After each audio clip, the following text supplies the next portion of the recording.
എല്ലാവരെയും നന്ദിയോടെ ഓർക്കുകയാണ്. ഇത് ഒരു വലിയ ത്യാഗത്തിന്റെ ശുശ്രൂഷയാണ്, ഒരു സഹനത്തിന്റെ ശുശ്രൂഷയാണ്.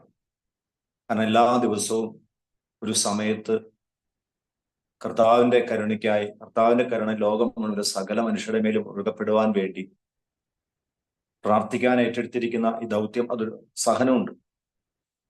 കർത്താവ് തീർച്ചയായിട്ടും അതിന് വില നൽകും.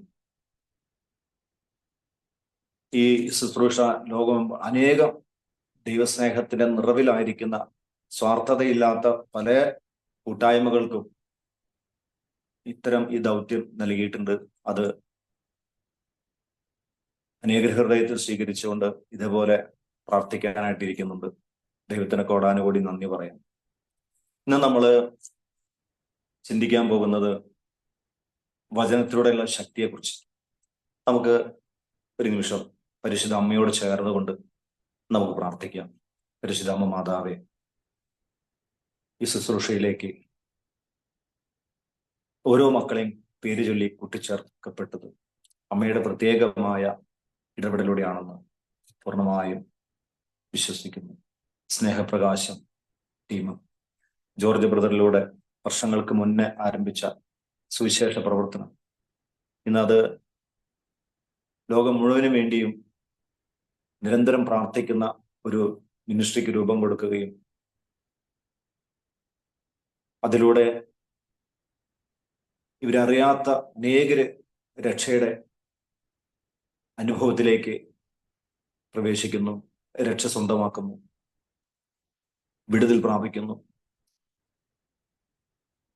ഇത് ലോകം മുഴുവനുമുള്ള സകല സഹോദരന്മാരിൽ നിന്നും ഇതേ സഹനം ആവശ്യപ്പെട്ടിരിക്കുന്നുവെന്ന് തിരുവചനത്തിലൂടെ വായിക്കുന്നു. എല്ലാം സ്നേഹത്തോടെ ചെയ്യുന്ന ഈ കൂട്ടായ്മയുടെ ശുശ്രൂഷയോട് ചേർന്നുകൊണ്ട് അങ്ങേദാസൻ എന്ന് അങ്ങയുടെ പുത്രന്റെ വചനം, ജീവന്റെ വചനം പങ്കുവയ്ക്കാൻ ആഗ്രഹിക്കുമ്പോൾ അമ്മ മാതാവ് പ്രത്യേകമായി ദാസനെ ഈ കൂട്ടായ്മയിൽ ഓരോ മക്കളെയും സന്ദർശിക്കുകയും ഇന്നത്തെ ശുശ്രൂഷയെ ശക്തിപ്പെടുത്തുകയും ദൈവകൃപ ഇതിൽ പങ്കെടുക്കുന്ന ഓരോ വ്യക്തികളിലേക്കും നിറയ്ക്കുവാൻ അമ്മ പ്രത്യേകമായി ഖനായിലെ വിവാഹവിരുദ്ധ കുടുംബത്തിന് വേണ്ടി മാധ്യസ്ഥം വഹിച്ചതുപോലെ ഈ സമയത്ത് മാധ്യസ്ഥം വഹിക്കണമേ എന്ന് പ്രാർത്ഥിക്കുന്നു. സകല വിശുദ്ധന്മാരെ, നവവൃന്ദ മാലാഖമാരെ, കിദ്വനാൻ വിശുദ്ധൻ മിഖായേൽ, റപ്പാൽ, ഗബ്രിയേലി പ്രത്യേകമായി സഹായിക്കണമേ. എൻ്റെ പേരിന് കാരണഭൂജനായ ക്രിസ്റ്റോഫർ പുണ്യവാനെ പ്രത്യേകമായി ശുശ്രൂഷയ്ക്ക് വേണ്ടി പ്രാർത്ഥിക്കണമേ. ശക്തനായവനെ എനിക്ക് വലിയ കാര്യങ്ങൾ ചെയ്തിരിക്കുന്ന അവിടുത്തെ നാമം പരിശുദ്ധമാണ്. ശുലുക്ക 1:49 വചനത്തിലെ വിശ്വസിച്ചുകൊണ്ട് ആ ശക്തിയാൽ പ്രാർത്ഥിക്കുന്നു. നന്മ നിറഞ്ഞ മറിയമേ സുസ്തി, കർത്താവ് അങ്ങയുടെ കൂടെ സ്ത്രീകളിൽ അങ്ങ് അനുഗ്രഹിക്കപ്പെട്ടവളാകുന്നു. അങ്ങയുടെ ഉദരത്തിൻ ഫലമായ ഈശോ അനുഗ്രഹിക്കപ്പെട്ടവനാകുന്നു. പരിശുദ്ധ മറിയമേ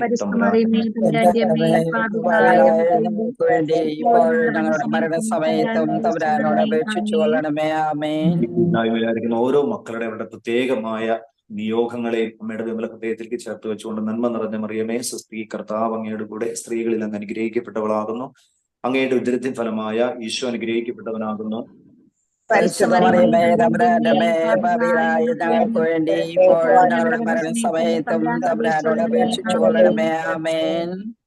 ഈ മിനിസ്ട്രിയെയും ഇതിനെല്ലാം നേതൃത്വത്തിലായിരിക്കുന്ന പുരോഹിതനെയും ജോർജ് ബ്രദറിനെയും ഇതിലായിരിക്കുന്ന ഓരോ മക്കളെയും വ്യക്തികളെയും അങ്ങേദാസനെ എല്ലാം അമ്മയുടെ നിയന്ത്രണത്തിലായിരിക്കുവാനായിട്ട് ആഗ്രഹിച്ചു പ്രാർത്ഥിച്ചുകൊണ്ട് നന്മ നിറഞ്ഞ മറിയമേ സുസ്തി, കർത്താവ് അങ്ങയുടെ കൂടെ സ്ത്രീകളിൽ അങ്ങ് അനുഗ്രഹിക്കപ്പെട്ടവളാകുന്നു. അങ്ങയുടെ ഉദരത്തിൻ ഫലമായ ഈശോ അനുഗ്രഹിക്കപ്പെട്ടവനാകുന്നു.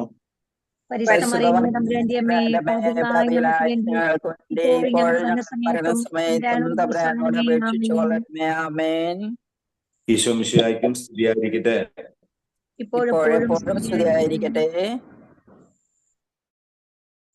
ആമേൻ. നമുക്കെല്ലാം വചനത്തിലൂടെ ശക്തി. ഞാൻ എൻ്റെ സാക്ഷി നിങ്ങളോട് മുന്നേ ഞാൻ കുറേശ്ശെ പങ്കുവച്ചിട്ടുണ്ട്.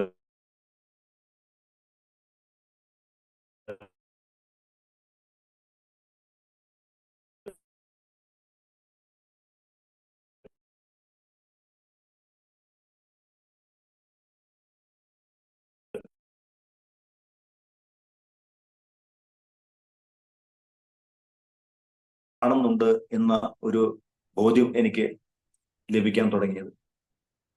അതിനുശേഷം ഒരു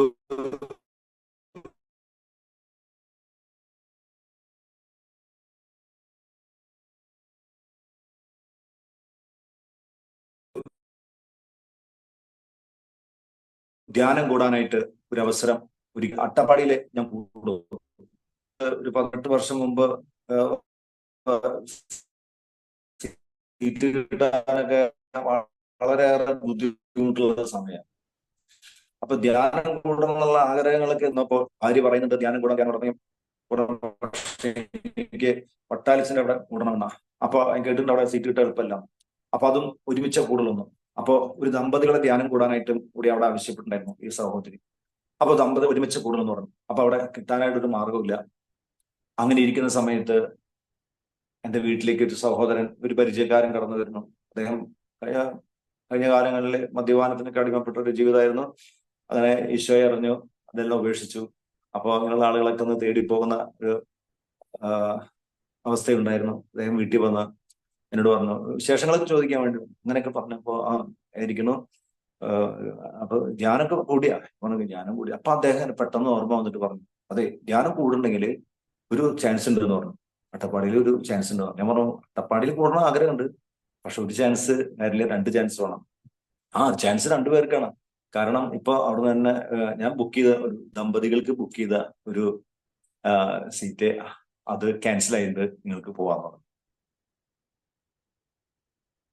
പ്രിയപ്പെട്ടവരെ, ഞാൻ പറഞ്ഞു വന്നത് വലിയ കർത്താവ് ക്രമീകരിക്കുകയായിരുന്നു. അപ്പൊ ഒരു ഒഴിവുകഴിവുമില്ല. വന്ന് പറയുന്നത് ശനിയാഴ്ചയാണ്, ഞായറാഴ്ച ധ്യാനത്തിന് പോകണം. അങ്ങനെ ധ്യാനം കൂടാനുമായിട്ട് പോയി. അവിടുത്തെ വചനപ്രഘോഷണത്തിലൂടെയാണ്, വചന വ്യാഖ്യാനത്തിലൂടെയാണ് എൻ്റെ ജീവിതത്തെ ശരിക്കും മാറ്റിമറിച്ചു. എല്ലാവർക്കും ധ്യാനത്തിന് പോകുമ്പോൾ ഉണ്ടാകുന്ന സംഭവങ്ങള് വചനപ്രഘോഷണത്തിലൂടെയാണ്. പക്ഷെ അനേകർക്ക് രോഗസൗഖ്യങ്ങള്, അതേപോലെ തന്നെ അത്ഭുതങ്ങള്, സാക്ഷ്യങ്ങളൊക്കെ കേൾക്കുമ്പോഴൊക്കെ ടച്ചിങ് വരും. എനിക്ക് അവിടെ പറയുന്ന ഓരോ വചനങ്ങളും എനിക്കെതിരെയാണ്, എൻ്റെ ചെയ്തികൾക്കെതിരാണ്, എൻ്റെ പ്രവൃത്തികൾക്കെതിരാണ് എന്നത് വലിയ ഒരു പൊട്ടിക്കരച്ചിലാണ്. ആരാധനയിലെല്ലാം പൊട്ടിക്കരച്ചിലാണ്. കുമ്പസാര ദിവസം കുമ്പസാര കൂട്ടി പോയി പൊട്ടിക്കരയാണ്. പറയാൻ പറ്റുന്നില്ല, ഒരു വാക്ക് പറയാൻ പറ്റുന്നില്ല. നിങ്ങൾക്ക് കുറെയൊക്കെ ഊഹിക്കാൻ പറ്റുന്ന കാര്യങ്ങളാണ്. ഒരു മദ്യപാനം, മയക്കുമരുന്നിന് അടിമപ്പെട്ട് ഒരു ജനിച്ചപ്പൻ അപ്പനെ കണ്ടിട്ടില്ല. 30 വർഷം മുമ്പ് എൻ്റെ അമ്മ മരിച്ചുപോയി. അതിന് മുന്നേ മാനസിക രോഗിയായിരുന്നു. ഒരു ചേരി പ്രദേശത്താണ് ജീവിച്ചു വന്നത്. ആ വ്യക്തിയുടെ ജീവിതത്തിൽ എങ്ങനെയാണ് ഏതൊക്കെ പാപങ്ങളൊക്കെ ഉണ്ടാകുമെന്ന് ഓർത്ത് ഒന്ന് ചിന്തിക്കാം. നിങ്ങൾക്ക് ചിന്തിക്കുന്നതിന് അപ്പുറമായിട്ടാണ് പണത്തിന് വേണ്ടി എന്തും ചെയ്യുന്ന അവസ്ഥകൾ. അപ്പോൾ പ്രിയപ്പെട്ടവരെ, അതുപോലെ തന്നെ 1-ാം ക്ലാസ് പോലും വേദോപദേശം പഠിക്കാനുള്ള സാഹചര്യം ഉണ്ടായിട്ടില്ല. കാരണം അങ്ങനെയാണ് ജീവിത ചുറ്റും. നിങ്ങൾ പറഞ്ഞാൽ വിശ്വസിക്കില്ല. അതാണ് യാഥാർത്ഥ്യം. അപ്പോൾ യേശുവിനെ കുറിച്ചിട്ട് അറിയില്ല, നിത്യജീവനെ കുറിച്ച് അറിയില്ല, എന്താണ് പാപം. അമ്മയുടെ വീട്ടിലുള്ള ആളുകളൊക്കെ എല്ലാവരും മദ്യത്തിനെയും ഉള്ള അവസ്ഥകളൊക്കെ അടിമപ്പെട്ട ആളുകളാണ്. ഞായറാഴ്ച കടമുള്ള ദിവസമാണ്, വിശുദ്ധ കുർബാനയ്ക്ക് പോകണം. അങ്ങനെയുള്ള ഒരു പഠനമൊന്നുമില്ല. പള്ളി പോകുന്നത് ഞങ്ങളിവിടെ ഈ കുന്നംകുളം ഭാഗത്താണ്, പെരുന്നാൾ എന്നാണ് പറയാം. തിരുനാൾ, നമ്മുടെ ദേവാലയ തിരുനാളുകൾ, ഈ ആനത്തിരുനാളുകളാണ്, പെരുന്നാളുകളാണ് അവിടെ. യാക്കോബൈറ്റ്സ് ആണ് കൂടുതൽ. അപ്പോൾ പള്ളിയിലേക്ക് പോകുന്നത് പെരുന്നാളിന്, ആ കുട്ടിയേറ്റത്തിന് അതിന്റെ മുമ്പിൽ ഡാൻസ് കളിക്കാനും അങ്ങനെയുള്ള കാര്യങ്ങൾക്ക് വേണ്ടിയിട്ടാണ്, പള്ളിയുമായിട്ടുള്ള ഒരു ബന്ധം. പിന്നെ ചെറുപ്രായത്തില് ഒക്കെ ഈ നേർച്ച ചോറ് കൊടുക്കുന്നുണ്ട്, റോഡിലൊക്കെ ഇരുത്തിട്ട് കൊടുക്കുക, അതൊക്കെ കഴിക്കാനൊക്കെ പോയിട്ടുണ്ട്. അല്ലാതെ ഒരു കുദാശപരമായ കാര്യങ്ങൾക്ക് ദേവാലയത്തിൽ പോവുക, വൈദികരുടെ പ്രസംഗം കേൾക്കുക, അങ്ങനെ ഒരു സാഹചര്യം എനിക്കുണ്ടായിട്ടില്ല. പിന്നീട് വളർച്ചയില് അവിടെ ഇവിടെ കേട്ട് ആരെങ്കിലൊക്കെ ഇങ്ങനെ ഈശോ ഉണ്ട്, ദൈവമുണ്ട് എന്നൊക്കെ പറയും ഒക്കെ, അല്ലാതെ വലിയ അറിവില്ല. അങ്ങനെ ഇരിക്കുമ്പോഴാണ് ഇങ്ങനെ ഒരു സാഹചര്യം കടന്നു വന്നത്. കേസും കൂട്ടം ജയിലും കാര്യങ്ങളൊക്കെ, ജീവിത പങ്കാളി ഒരുപാട് നിലവിളിയും കരച്ചിലുകളാണ്. പാവപ്പെട്ട 4 പെൺകുട്ടികളുടെ വീട്ടിൽ നിന്നാണ് കല്യാണം കഴിച്ചത്. കേസുകൾ പെട്ടുകിടക്കുന്ന ആരും ആങ്ങളമാരും ഇല്ല, 4 പെൺകുട്ടികളുമാണ്. എന്ത് ചെയ്യാൻ പറ്റും? ഒന്നും ചെയ്യാൻ പറ്റില്ല. പ്രാർത്ഥിക്കാർ കണ്ണുനീരോടെ പ്രാർത്ഥിക്കാന്ന് മാത്രം. അങ്ങനെ പ്രാർത്ഥനയും കണ്ണുനീരൊക്കെ ആയിട്ട് പോകുന്ന സമയത്താണ് എൻ്റെ പേരൊക്കെ വിളിച്ച് പറഞ്ഞു. എന്നൊക്കെ എൻ്റെ ഭാര്യ വന്നിട്ട് പറയും, ചേട്ടൻ്റെ പേരോടെ വിളിച്ചു പറഞ്ഞു, ചേട്ടനെ വിശ്വ തൊട്ടു എന്നൊക്കെ പറഞ്ഞു. പക്ഷെ തൊട്ടെന്ന് പറഞ്ഞിട്ടും ഞാൻ ഇങ്ങനെ പോയിക്കൊണ്ടിരിക്കുന്നുണ്ടായിരുന്നു. പ്രിയപ്പെട്ടവരെ, അവിടുത്തെ ഓരോ വചന പ്രഘോഷണം എന്ന് പറയുന്നത് മനുഷ്യൻ എങ്ങനെയാകണം, എങ്ങനെയായിരിക്കും. നിനക്ക് തോന്നുന്ന ശരി അത് നാശത്തിലേക്കും മരണത്തിലേക്കുള്ള വഴിയായിരിക്കാം. അങ്ങനെ ധനലാഭത്തിന് വേണ്ടി, ധനമോഹത്തിന് വേണ്ടി, ധനസമ്പാദനത്തിന് വേണ്ടി മറ്റുള്ളവരെ ദ്രോഹിക്കുന്നത്, ആ പണം നിന്റെ കൈവശം ഇരിക്കുന്നത്, അവനുള്ള ഓരോരോ കാര്യങ്ങൾ, മറ്റുള്ളവരെ ദ്രോഹിക്കുന്നത്, വേദനിപ്പിക്കുന്നത്, മുറിപ്പെടുത്തുന്നത്. അപ്പൊ ഇത്തരം കാര്യങ്ങളെ കുറിച്ചിട്ടുള്ള ഒരു ക്ലാസ്സുകളൊക്കെ കേട്ടപ്പോൾ ഞാൻ ഇതെല്ലാം ഞാൻ പ്രവർത്തിച്ചിട്ടുള്ള ആളാണ്. ഭാര്യയോടുള്ള കുടുംബ ബന്ധം, സ്നേഹം, ഇതൊന്നും എൻ്റെ ജീവിതത്തിൽ ഇല്ല. അങ്ങനെയാണ് ഈ വചനത്തിലൂടെ ഞാൻ പറഞ്ഞ വചന പ്രഘോഷണത്തിലൂടെയാണ് എൻ്റെ ജീവിതത്തിലെ അത്ഭുതകരമായ മാനസാന്തരം, അതായത് ഒരു അനുതാപം, പശ്ചാത്താപമൊക്കെ വന്നിട്ട് സംസാരിക്കാനായിട്ട്. അപ്പൊ എനിക്ക് കൃത്യമായിട്ട് എഴുത്തും വായനയൊന്നും കൃത്യമായിട്ട് അറിയില്ല. അവിടെ ഇവിടെ കേട്ടാണ് വിശ്വാസത്തിൽ കടന്നു വന്നതിന് ശേഷമാണ് ആ അമ്മ മാതാവ് വായിക്കാനൊക്കെ ഇങ്ങനെ പഠിപ്പിച്ചു. കുറച്ച് കഴിഞ്ഞ ശേഷം ഇങ്ങനെ എഴുതാനൊക്കെ പഠിപ്പിച്ചു. ഇങ്ങനെ പഠിപ്പിച്ചുകൊണ്ടിരിക്കുന്നു. ഞാൻ ഈ ധ്യാനത്തിന് പോണേറ്റ് മുമ്പ് പലിശയ്ക്ക് പണം കൊടുത്ത്, അതുപോലെ തന്നെ ഈ കൊട്ടേഷനൊക്കെ എടുത്ത് അത്യാവശ്യ കാര്യങ്ങളൊക്കെ ചെയ്ത് പണം ഇങ്ങനെ ധാരാളമായി ഇങ്ങനെ, അതുപോലെ തന്നെ ചെലവഴിക്കുന്ന ആളുകളെ, പിള്ളേരൊക്കെ കൂട്ടി നടന്നവർക്ക് മദ്യമയക്കുമരുന്നൊക്കെ വാങ്ങിച്ചു കൊടുത്ത് അങ്ങനെയൊക്കെ ഒരു ജീവിതത്തിലൂടെ. പക്ഷെ ജീവിതം എവിടെയൊക്കെ കൈവിട്ടു പോകുന്നു അവിടെ ചെന്നപ്പോഴാണ് മനസ്സിലായത്. ഞാൻ നേടിക്കൊണ്ടിരിക്കുകയാണെന്നാണ് എൻ്റെ വിചാരം. പക്ഷെ ജീവിതം എന്നിൽ നിന്ന് നഷ്ടപ്പെട്ടു പോയിക്കൊണ്ടിരിക്കുകയാണെന്നുള്ള ഒരു തിരിച്ചറിവ്. അപ്പൊ നോക്കുമ്പോൾ യഥാർത്ഥത്തിൽ ഞാൻ ദുരിതത്തിലാണ്. പൈസയുണ്ട്, ആൾബലമുണ്ട്, പേരും പ്രശസ്തിയുണ്ട്, കൂട്ടുകെട്ടുകളുണ്ട്, എവിടെ പോയാലും നമുക്ക് അനുയായികളുണ്ട്. പക്ഷെ യഥാർത്ഥത്തിലെ ഞാൻ ദുരിതത്തിൽ. ആ ദുരിതം എനിക്ക് മനസ്സിലാക്കി തന്നത് വചനത്തിലൂടെയാണ്. ഇതിലൂടെ ഞാൻ ഈ വചനം പഠിക്കണം എന്നുള്ളൊരു ആഗ്രഹം എനിക്കുണ്ടായി. വചനം വായിക്കണം എന്നുള്ളത്. അങ്ങനെ വചനം വായിക്കാനെല്ലാം പരിശുദ്ധ അമ്മ എന്നെ സഹായിച്ചു. കാരണം ഞങ്ങളുടെ വീട്ടിലെ നന്മ നിറഞ്ഞ മറിയമേ എന്നുള്ള പ്രാർത്ഥനയാണുള്ളത്. അത് 10 അമ്മാനപ്പൻ വരുമ്പോഴേക്കും പ്രാർത്ഥന കഴിക്കണം. ഇതാണ് നമ്മുടെ വീട്ടിലെ അവസ്ഥ. ഭാര്യ വീട്ടിലാണ് ഞാൻ. അവിടെ നിന്നാണ് നമ്മുടെ തുടക്കം. അതുകൊണ്ട് എനിക്ക് ഉറപ്പായിട്ട് പറയാൻ പറ്റും, എന്നെ ഇന്ന് യേശുവിന്റെ സാക്ഷിയായിട്ട് മാറ്റിയത് പരിശുദ്ധ അമ്മയാണ്. അപ്പോൾ ഞാൻ ദുരിതത്തിലാണ് മനസ്സിലായി. സങ്കീർത്തനം 119:71 പറയും, ദുരിതങ്ങൾ എനിക്ക് ഉപകാരമായി, തന്മൂലം ഞാൻ അങ്ങയുടെ ചട്ടങ്ങൾ അഭ്യസിച്ചുവല്ലോ. ഞാൻ ദുരിതത്തിലാണെന്ന് എൻ്റെ ജീവിത അനുഭവത്തിലൂടെയല്ല, വചന ശ്രവണത്തിലൂടെയാണ് എൻ്റെ ജീവിതം ദുരിതത്തിലാണെന്ന് എനിക്ക് മനസ്സിലാക്കാൻ പറ്റും. എനിക്ക് പൈസയുണ്ട്, ഞാൻ പറഞ്ഞില്ല, ഇതെല്ലാം സൗകര്യങ്ങളൊക്കെ ഉണ്ട്. പക്ഷെ ഞാൻ ദുരിതത്തിലാണ്. ഞാൻ എങ്ങനെ ദുരിതത്തിലായി എന്ന് എനിക്ക് വചനത്തിലൂടെയാണ് എനിക്ക് അവിടെ നിന്നാണ് എനിക്ക്. പിന്നെ അതിനുശേഷം ഞാൻ ഒരു മാനസാന്തരം, ഒന്നുകൂടി രക്ഷപ്പെടണം, നന്നാവണം എന്ന് വിചാരിച്ചിട്ട് ഒരു ധ്യാനം കൂടുണ്ടായിട്ട് വന്നിട്ടില്ല. അതായത് വീണുപോയിട്ട് 18 വർഷം മുമ്പാണ്. ദൈവത്തിന് കോടാനുകൂടി നന്ദി പറയാം, പരിശുദ്ധ അമ്മയ്ക്ക് നന്ദി പറയും. അതിലൂടെ ഞാൻ മദ്യപാനം, മയക്കുമരുന്നിന്റെ ഉപയോഗങ്ങളെല്ലാം പ്രാർത്ഥനയിലൂടെ തന്നെ, എല്ലാ ദിവസവും പ്രാർത്ഥനയും, വിശുദ്ധ കുർബാന മസ്റ്റ്, കുടുംബ പ്രാർത്ഥന മസ്റ്റ്, ഇതിലൊന്നും മാറ്റമില്ലാതെ അങ്ങനെ, അതുകൊണ്ടാണ് ഇങ്ങനെ പിടിച്ചു നിൽക്കാൻ പറ്റിയത്. അങ്ങനെ എല്ലാ ദിവസവും സങ്കീർത്തനങ്ങൾ വായിക്കാനായിട്ട് തുടങ്ങി, കുറേശ്ശെയായിട്ട്. അതിലൂടെ ഓരോ വചനഭാഗങ്ങളെല്ലാം എനിക്കിങ്ങനെ അക്ഷരങ്ങൾ കൂട്ടി വായിക്കാനായിട്ട് പറ്റി. പിന്നെ അത് ഡയറിയിലെ പുസ്തകത്തിൽ എഴുതാനായിട്ട്, നോട്ട്ബുക്കിൽ എഴുതാനായിട്ട് ഇങ്ങനെ പഠിച്ചു. അങ്ങനെ അക്ഷരങ്ങൾ കൂട്ടി എഴുതാൻ പഠിച്ചു. വാക്കുകളൊക്കെ എനിക്ക് കിട്ടി തുടങ്ങി. ശുശ്രൂഷകൾ, ഓട്ടോറിക്ഷ ഓടിക്കുന്ന പണിയായി. എല്ലാം വിട്ടുപേക്ഷിച്ചു. പണമെല്ലാം കൊടുത്തു, ആധാരങ്ങൾ കൊടുത്തു, എല്ലാം വിട്ടുകൊടുത്തു, എല്ലാം ഉപേക്ഷിച്ച് അങ്ങനെ കർത്താവ് ഒരു ഓട്ടോറിക്ഷ മേടിക്കാനുള്ള ഒരു സാഹചര്യം ഒരുക്കി തന്നു. അതൊക്കെ വലിയൊരു സാക്ഷിയാണ്. എല്ലാം ക്രമീകരണമായി. അതിലൂടെ ഈ വണ്ടിയിൽ കയറുന്ന ആളുകളോടൊക്കെ ഞാൻ പറയും. വചനം പറയാനായിട്ട് എനിക്ക് ഓർമ്മ അങ്ങനെ ഒന്നുമില്ല.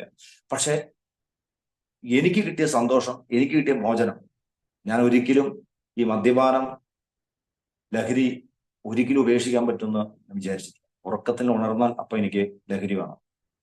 അപ്പോൾ ഇതാണ് അവസ്ഥ. ഇതില്ലെങ്കിൽ എന്ത് ജീവിതം എന്ന് പറഞ്ഞ് അതിലെ ആനന്ദിച്ചിരുന്ന ഒരു വ്യക്തി പലപ്പോഴും ഇത് കിട്ടാത്ത അവസരത്തില് വയലന്റ് ആകുകയും അത് കിട്ടാൻ വേണ്ടി, മേടിക്കാൻ വേണ്ടിയുള്ള പണത്തിന് വേണ്ടിയിട്ട് ഒരു ടൈമിലൊക്കെ ഞാൻ ചെയ്തിരുന്ന ഒരു പ്രവൃത്തികളൊക്കെ,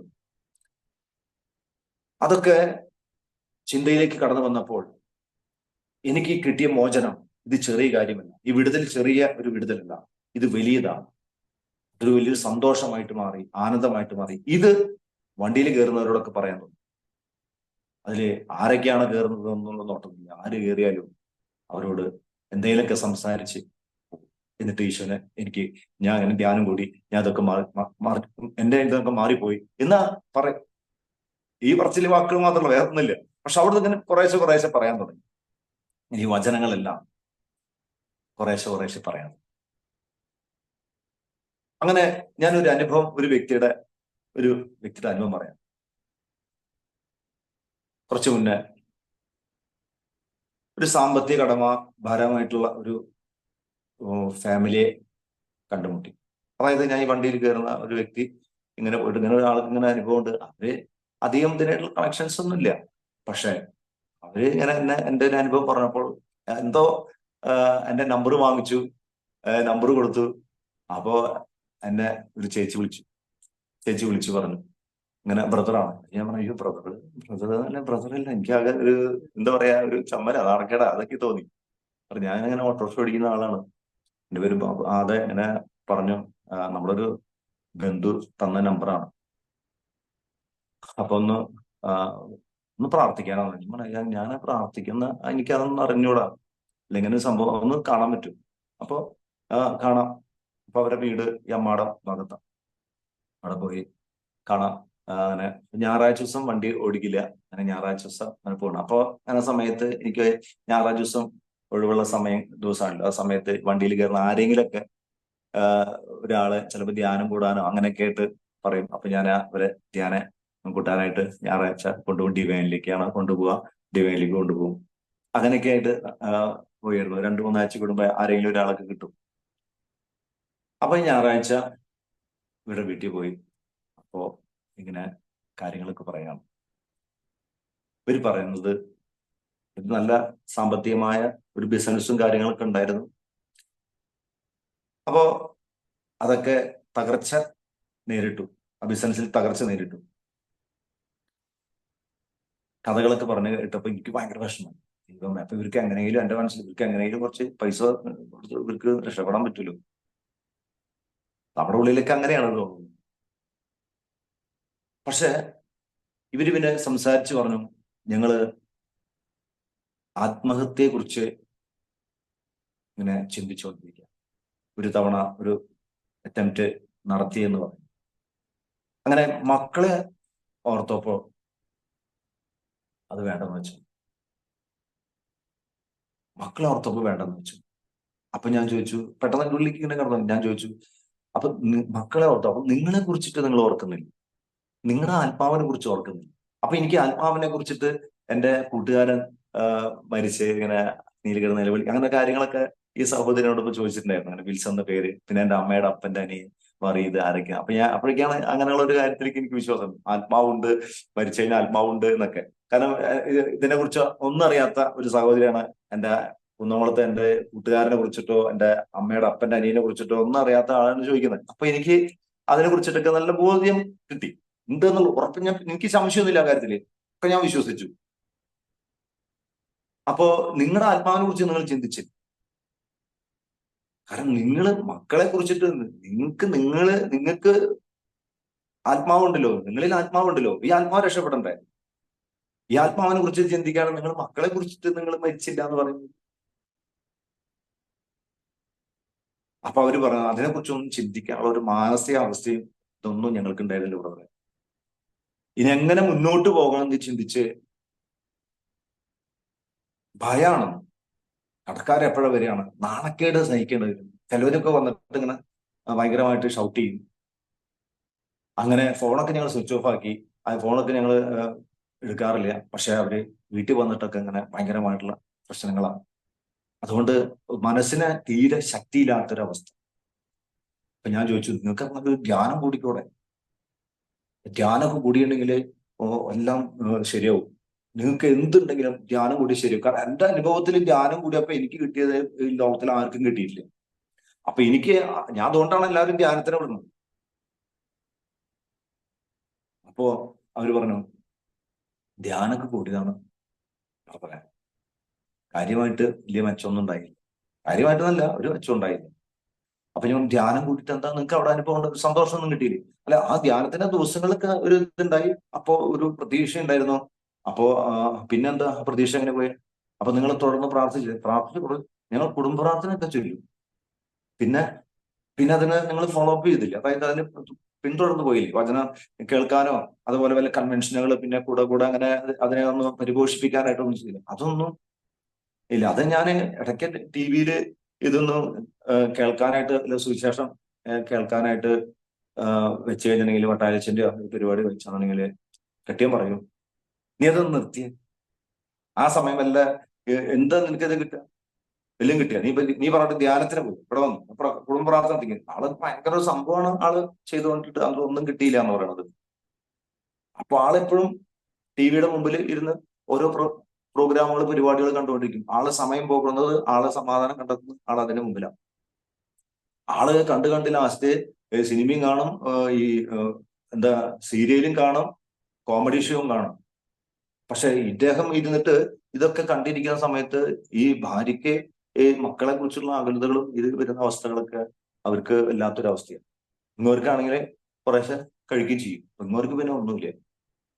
പക്ഷെ ജീവിതം വലിയ അവസ്ഥയില്. കാരണം അവിടെ ആ വീട്ടിൽ പോകുമ്പോൾ നമുക്കറിയാം നല്ല രീതിയിൽ ജീവിച്ചേർന്ന ഒരു കുടുംബമാണ്. പക്ഷെ ആ കുടുംബത്തിന് ഇപ്പോ ഒന്നുമില്ലാത്ത അവസ്ഥയില് നേരവണ്ണം നല്ല ഭക്ഷണം, നല്ല ഒരു കറി വെച്ച് കഴിക്കാൻ പറ്റാത്തൊരു സാഹചര്യമാണ് ആ വീട്ടിലുള്ളത് എന്ന് നമുക്ക് മനസ്സിലാക്കാൻ പറ്റും. അപ്പോൾ വചനം സുവിശേഷം എന്തെങ്കിലും വെക്കാൻ നിനക്ക് അതിന്റെ പ്രാന്ത്, നിനക്ക് പറ്റുണ്ടോ എന്നൊക്കെ ചോദിച്ചിട്ട് വേലയ്ക്ക് എന്നൊക്കെ പറഞ്ഞ് അത് അവസാനിപ്പിക്കും. അങ്ങനെ വന്നിട്ടുണ്ടെങ്കിൽ കുറച്ച് വഴക്കാവും. രണ്ടു കൂട്ടർ അങ്ങോട്ടും ഇങ്ങോട്ടും വഴക്കാവും. ഈ ചേച്ചിക്ക് നല്ല ബഹുമാനമൊക്കെ ഉണ്ടായിരുന്ന, പക്ഷെ ഈ ഒരു അവസ്ഥ വന്ന് പണം കുറെ കിട്ടാനുണ്ട്. ഈ ഇദ്ദേഹത്തിന് ബിസിനസ് ഒക്കെ അറിയാം. പക്ഷെ ഏതൊരു അവസ്ഥയിലും ഇദ്ദേഹം ഈ ഇതിൽ വീണുപോയ കുറച്ച് ബ്ലോക്കായ അവസ്ഥകളാണ്. അപ്പൊ ഇദ്ദേഹം ഇതിനു വേണ്ടിയിട്ട് ഒന്നും പ്രവർത്തിക്കുന്നില്ല. ഏതൊരു അവസ്ഥയില് ഈ ആളുകൾ വന്ന് ഇദ്ദേഹത്തിന് ശരിക്കും പറയുകയാണെങ്കിൽ എന്താ ടൈറ്റ് ചെയ്തു പറയും, അങ്ങോട്ടും ഇങ്ങോട്ടും അനങ്ങാൻ പറ്റാത്തൊരവസ്ഥയിലാക്കി. അതോടുകൂടിയിട്ട് അദ്ദേഹത്തിന് വീട്ടിൽ നിന്നൊക്കെ കിട്ടിയ ഒരു ബിസിനസ്സും കാര്യങ്ങളൊക്കെയാണ് അദ്ദേഹത്തിനോട്, അത് അദ്ദേഹം കൊണ്ടുപോകണം.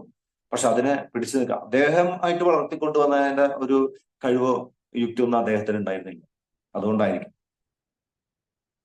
അപ്പൊ ഇവര് തമ്മിൽ വഴക്കാവും. അപ്പൊ വഴക്കായിട്ട് ഇങ്ങനെ അപ്പോഴും പറയും മരിക്കാന്ന് വിചാരിച്ചാൽ ആശം അതിനും പറ്റുന്നില്ല, സമ്മതിക്കുന്നില്ല എന്നൊക്കെ പറഞ്ഞിട്ട്. അപ്പൊ ആ സമയത്താണ് നമുക്കെല്ലാം അറിയുന്ന ഒരു വചനം ഇത് വായിക്കുമ്പോൾ, ബൈബിള് വായിക്കുമ്പോൾ എൻ്റെ ഉള്ളിലേക്ക് കടന്നു വന്നത്. അത് ഞാനുമായി ബന്ധപ്പെട്ട് എനിക്ക് നല്ല ഉറപ്പുണ്ടായിരുന്നു. കാരണം എൻ്റെ കൂട്ടുകാരന്മാർ ഒരുപാട് തൃശ്ശൂർ നഗരത്തിൽ കുറെ ആളുകൾ വെട്ടിക്കൊന്നിട്ടുണ്ട്, കുറെ ആൾ ജയിലിൽ കിടക്കുന്നുണ്ട്, കുറെ ആൾക്കാര് ബാറിലും കാനയിലൊക്കെ കിടക്കുന്നുണ്ട്. അപ്പോൾ അതില് ഞാൻ എത്രയോ അവസ്ഥകളിലൂടെ കടന്നുപോയ ആളാണ്. കുറെ വെട്ടൊക്കെ കിട്ടിയിട്ട് ഞാൻ എഴുന്നിട്ട് ഒരു വചനം എന്നെ വല്ലാതെ എനിക്ക് സ്ട്രൈക്ക് ചെയ്തതാണ്. അതവിടെ പറഞ്ഞപ്പോ കിട്ടിയതാ. അട്ടപ്പാടി പുറപ്പാട് 9:16. ഞാൻ നിന്നെ ജീവിക്കാൻ അനുവദിച്ച വചന ഓർമ്മയിൽ ഇതിനോടകം തന്നെ എന്റെ കരം നീട്ടി ഞാൻ നിന്നെ പ്രകരിച്ചിരുന്നെങ്കിൽ ഇതിനോടകം തന്നെ നീ ഭൂമുഖത്ത് നിന്ന് നീക്കപ്പെടുമായിരുന്നു. 16 പറയുന്നില്ലേ, എന്റെ ശക്തി നിനക്ക് കാണിച്ചു തരാനും അങ്ങനെ എന്റെ നാമം ലോകം മുഴുവൻ പ്രഘോഷിക്കപ്പെടാനും വേണ്ടിയാണ് ഞാൻ നിന്നെ ജീവിക്കാൻ അനുവദിച്ചത്. അത് വന്നപ്പോൾ ഞാൻ അവരോട് പറഞ്ഞു, ചേച്ചിയെ, നിങ്ങൾ മരിക്കണമെന്ന് നിങ്ങൾ ആഗ്രഹിച്ചിട്ടുണ്ടായിരിക്കാം, പക്ഷെ ദൈവം അനുവദിച്ചാലേ അത് നടക്കത്തുള്ളൂ. ദൈവം നിങ്ങൾ മരിക്കണമെന്ന് ആഗ്രഹിക്കുന്നില്ല. ഇതിനകം തന്നെ നിങ്ങൾ ആഗ്രഹിച്ച സമയത്തൊക്കെ നിങ്ങൾക്ക് മരിക്കാമായിരുന്നു, പക്ഷെ ദൈവം അനുവദിച്ചില്ല. കാരണം നിങ്ങൾ ജീവിക്കണമെന്ന്, ദൈവത്തിന്റെ സാക്ഷിയായി മാറണമെന്ന് ദൈവം ആഗ്രഹിക്കുന്നു. നിങ്ങൾ വിശ്വസിക്കുന്നു. ഇത് അവരുടെ ഉള്ളിലേക്ക് ഒന്ന് ഞാൻ പറയുന്നതിന് ഒരു മറുതലിപ്പും അല്ലെങ്കിൽ ഒരു ഇതുകൊണ്ടൊന്നും കാര്യമില്ല എന്നുള്ള ഒരു ചിന്താഗതിയും വാക്കുകളൊക്കെയാണ് അവരുടെ രീതിയിൽ ആയിരുന്നത്. പക്ഷെ ഇത് കേട്ടപ്പോൾ അവര് ഒന്ന് താന്ന് വന്ന പോലെയോ അല്ലെങ്കിൽ ഒരു മറുതലിപ്പില്ലാത്ത പോലെ ഒരു അവസ്ഥയോ എനിക്ക് അനുഭവപ്പെട്ടു. അപ്പൊ ഞാൻ ചോദിച്ചു, നിങ്ങൾ ധ്യാനം കൂടി വന്നിട്ട് നിങ്ങൾ എന്താ ചെയ്തത്? നിങ്ങൾ വചനം ഇതൊന്നുമില്ല. അപ്പൊ ഞാൻ പറഞ്ഞു, എന്റെ പ്രിയപ്പെട്ട ചേച്ചി, നമ്മള് ധ്യാനം കൂടി, അവിടെ ധ്യാനം കൂടുന്ന ആളുകൾക്ക് കിറ്റൊന്നും കൊടുക്കുന്നില്ല, അവിടുന്ന് പണമൊന്നും കൊടുക്കുന്നില്ല. അവിടെ കൊടുക്കുന്നത് കർത്താവിനെയാണ്, അവിടെ കൊടുക്കുന്നത് പരിശുദ്ധാത്മാവിനെയാണ്, അവിടെ കൊടുക്കുന്നത് വചനമാണ്. അതുമായിട്ട് നമ്മൾ വരണം, അതുമായിട്ട് അതിനെ ഇവിടെ വ്യാപാരം ചെയ്യും. അതായത് അതിന് വളർത്തണം, ആ പരിശുദ്ധാത്മാവിനെ ഉജ്ജ്വലിപ്പിക്കണം. നിങ്ങൾക്ക് ആ ധ്യാനകേന്ദ്രത്തിൽ കിട്ടിയ പരിശുദ്ധാത്മ ഉജ്ജ്വലിപ്പിക്കണം. നിങ്ങൾക്ക് കിട്ടിയ വചനം വായിക്കണം, വചനം ഹൃദയത്തിൽ സ്വീകരിക്കണം, വചനം അനുസരിച്ച് ജീവിതം ക്രമപ്പെടുത്തണം. അങ്ങനെ നിങ്ങളുടെ ഭവനത്തില് വചനം നിറഞ്ഞു നിൽക്കണം. വചനം യേശുവാണ്.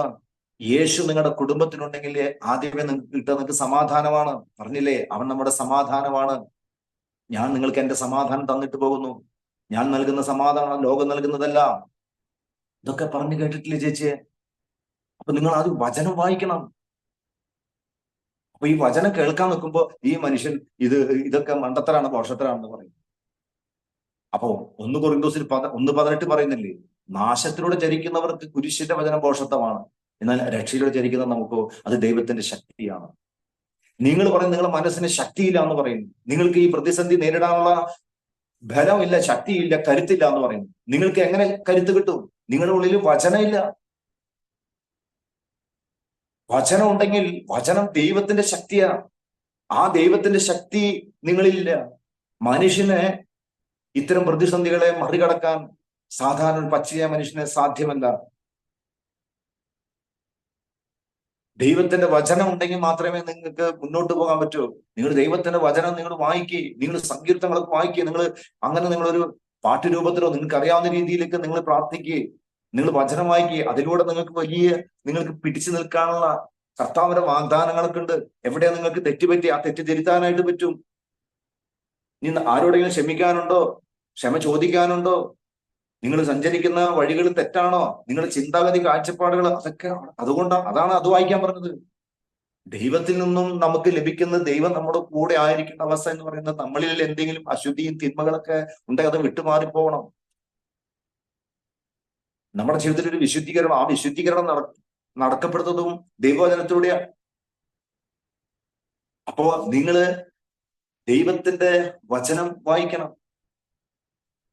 ദൈവത്തിന്റെ വചനം നിങ്ങളുടെ ഉള്ളിലുണ്ടെങ്കിലേ നിങ്ങൾ ശക്തിപ്പെടും. അപ്പോൾ നിങ്ങളുടെ ഭർത്താവ്, നിങ്ങളുടെ മക്കള്, നിങ്ങളുടെ കുടുംബത്തിൽ ആരൊക്കെ ഉണ്ട്, അവരെല്ലാം ദൈവത്തിന്റെ വചനം നിറയണം. അതാണ് അപ്പോസ്തലപ്രവർത്തനം 19:20 പറയുന്നില്ലേ? അങ്ങനെ കർത്താവിന്റെ വചനം വിപുലമായി പ്രചരിക്കുകയും അതിന്റെ ശക്തി വെളിപ്പെടുകയും ചെയ്തു. കേട്ടാ, വിപുലമായി പ്രചരിക്കും. അത് നിങ്ങളുടെ കുടുംബം വിപുലമായി നിങ്ങളുടെ കുടുംബത്തിൽ എല്ലാവരും വിപുലമായി നിറയപ്പെടണം. ഓരോ വ്യക്തികളിലും അങ്ങനെ പ്രത്യാശയോടുകൂടെ, പ്രതീക്ഷയോടുകൂടെ. ഇന്ന് നിങ്ങളുടെ വഴി അടഞ്ഞിരിക്കുകയാണ്, നിങ്ങളുടെ മുമ്പിൽ പൊട്ടിയടയ്ക്കപ്പെട്ടൊരവസ്ഥ, നിങ്ങൾക്ക് ഒരു ഉണർവില്ല, പ്രവർത്തിക്കാൻ പറ്റുന്നില്ല. അപ്പൊ നിങ്ങൾ പോകേണ്ട വഴി അവിടുന്ന് കാണിച്ചു തരും. കർത്താവ് പറഞ്ഞു സങ്കീർത്തനം 32 നീ പോകേണ്ട വഴി ഞാൻ നിനക്ക് കാണിച്ചു തരാം, ഞാൻ നിന്റെ മേൽ ദൃഷ്ടി ഉറപ്പിച്ച് ഞാൻ നിന്നെ ഉപദേശിക്കാം, നീ പോകേണ്ട വഴി ഞാൻ നിനക്ക് കാട്ടിത്തരാം, നീ ബുദ്ധിയില്ലാത്ത കോബ്ര കഴുതയെ പോലെ ആകരുതെന്ന് സങ്കീർത്തന പുസ്തകത്തിൽ പറയുന്നത്. അപ്പൊ നമുക്ക് ഉപദേശം കിട്ടും, നമ്മൾ പോകേണ്ട വഴി കിട്ടും. നമ്മുടെ മുമ്പിൽ കുട്ടിയടക്കപ്പെട്ട വാതിലുകൾ തുറക്കപ്പെടും. അങ്ങനെ നിങ്ങളുടെ എല്ലാവരും, നിങ്ങളിത് ചെയ്യാതിരുന്നിട്ട് എന്താ കാര്യം? നിങ്ങൾ ഭർത്താവ് ചെയ്യുന്നില്ലെങ്കിൽ നിങ്ങളിരുന്ന് ചെയ്യും, നിങ്ങളിരുന്ന് വായിക്കുക, വചനം വായിക്കേ.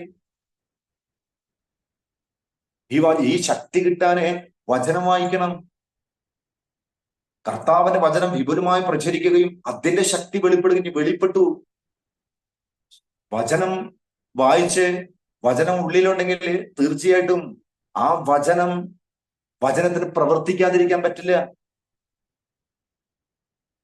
വചനത്തിന് ജീവനില്ലാത്തതല്ല, വചനം ജീവനുള്ളതാ. കർത്താവാണ് വചനം, കർത്താവ് ജീവിക്കുന്നു. അപ്പോൾ ആ ദൈവത്തിന് പ്രവർത്തിക്കാതിരിക്കാൻ പറ്റില്ല. ആ ദൈവത്തിന്റെ ശക്തി നിങ്ങളിൽ പ്രകടമാകും. അപ്പോൾ പലപ്പോഴും ഈ ജീവിത കാലഘട്ടത്തിലെ ഈ അപ്പന്റെ വീട്ടുകാരുടെ ഒക്കെ ഈ സമ്പത്ത് വെച്ചുള്ള ബിസിനസ്സും കാര്യങ്ങളൊക്കെ, പ്രാർത്ഥന അതിനോട്, ഈ വചന പ്രഘോഷണത്തിനോടൊക്കെ ഒരുതരം പുച്ഛമുണ്ടായിരുന്നു. അതാണ് അവർക്ക് ഇതിലേക്ക് കടന്നു വരാനുള്ള ഒരു തടസ്സമായി നിന്നത്. നമ്മൾ പല എന്തിനാ അതിന് അത്യാവശ്യത്തിനൊക്കെ മതി പ്രാർത്ഥിച്ചപ്പോ അപ്പൊ പ്രാർത്ഥിച്ചിട്ട് ഇപ്പൊ ഒന്നും നേടേണ്ട കാര്യമില്ലോ. വീടോ ബിസിനസ്, സ്ഥലോ കച്ചവട വരുമാനത്തൊന്നും കാലത്ത് അദ്ദേഹത്തിന് കിട്ടിയതാ. അപ്പൊ അതുകൊണ്ട് അദ്ദേഹത്തിന് അതിനെ കുറിച്ചുള്ള, അപ്പൊ അദ്ദേഹത്തിന്റെ ഉള്ളിലേക്ക് എടുക്കുന്ന കാര്യം ഇങ്ങനെ ഉണ്ടായിരുന്നു. കാരണം അതുകൂടി നമുക്ക് അത് മനസ്സിലാക്കാൻ പറ്റി. റോമ 1-ാം അധ്യായത്തിലെ 16-17 വാക്യങ്ങള്, സുവിശേഷത്തെ പറ്റി ഞാൻ ലജ്ജിക്കുന്നില്ല, എന്തെന്നാൽ വിശ്വസിക്കുന്ന ഏവർക്കും, ആദ്യം യഹൂദർക്കും പിന്നീട് ഗ്രീക്കുകാർക്കും, അത് രക്ഷയിലേക്ക് നയിക്കുന്ന ദൈവത്തിന്റെ ശക്തിയാണ്. അണ്ടാ, നീ സുവിശേഷത്തെ പറ്റി ലജ്ജിച്ചാൽ, അതിനെതിരെ പറഞ്ഞാൽ, അതിനെതിരെ മുഖം തിരിച്ചാൽ, നിനക്ക് ദൈവത്തിന്റെ ശക്തി അനുഭവിക്കാനോ ദൈവം നിനക്ക് വാഗ്ദാനം ചെയ്തിരിക്കുന്ന രക്ഷയിലേക്ക് കടക്കാനോ പ്രവേശിക്കാനോ നിനക്ക് സാധ്യമല്ല. ഇത് ആര് വിശ്വസിച്ചാലും, ഈ സുവിശേഷം ആര് കേട്ടാലും, ഇത് പറഞ്ഞില്ലേ, അത് യഹൂദർക്കായാലും ഗ്രീക്കുകാർക്കായാലും ഹിന്ദുക്കൾക്കായാലും മുസ്ലിംകൾക്കായാലും ആർക്കായാലും ദൈവത്തിന്റെ വചനം, സുവിശേഷത്തെ പ്രതി എനിക്ക് ലജ്ജയോ മാനക്കേടോ താല്പര്യമില്ലായോ തോന്നാതിരുന്നാൽ ദൈവത്തിന്റെ ശക്തി നിന്റെ ജീവിതത്തിൽ പ്രകടമാണ്. ദൈവം വാഗ്ദാനം ചെയ്തിരിക്കുന്ന രക്ഷയുടെ അനുഭവത്തിലേക്ക് നിനക്ക് പ്രവേശിക്കാൻ പറ്റും. ഇത് പറയുന്നില്ലേ, അതിൽ വിശ്വാസത്തിൽ നിന്ന് വിശ്വാസത്തിലേക്ക് നയിക്കുന്ന ദൈവത്തിന്റെ ശക്തി, ദൈവത്തിന്റെ നീതി വെളിപ്പെട്ടിരിക്കുന്നു. അതായത് സുവിശേഷത്തെ പറ്റി ഞാൻ ലജ്ജിക്കുന്നില്ല, എന്തെന്നാൽ വിശ്വസിക്കുന്ന ഏവർക്കും, ആദ്യം യഹൂദർക്കും പിന്നീട് ഗ്രീക്കുകാർക്കും, അത് രക്ഷയിലേക്ക് നയിക്കുന്ന ദൈവശക്തിയാണ്. അതിൽ വിശ്വാസത്തിൽ നിന്നും വിശ്വാസത്തിലേക്ക് നയിക്കുന്ന ദൈവത്തിന്റെ നീതി വെളിപ്പെട്ടിരിക്കുന്നു. നീതിമാൻ വിശ്വാസം വഴി ജീവിക്കും എന്ന് എഴുതപ്പെട്ടിരിക്കുന്നുവല്ലോ. ഹല്ലേലൂയ.